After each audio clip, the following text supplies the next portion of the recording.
আমি নাদিয়া, বাংলাদেশের একটি ছোট্ট গ্রাম হিজলদির মেয়ে নাদিয়া। এর নাম যুবরাজ, যাকে আমি ভালোবাসি।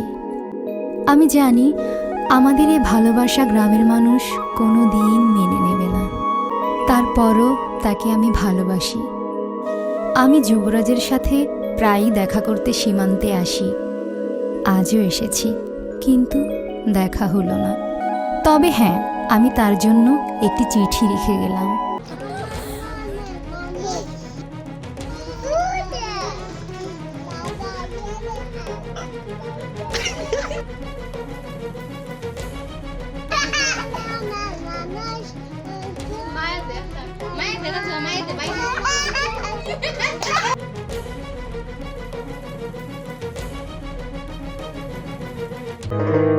আমার এ জুম্মায় বিয়ে, আমায় এসে নিয়ে যাও, হ্যাঁ, নইলে আমি মরে যাব।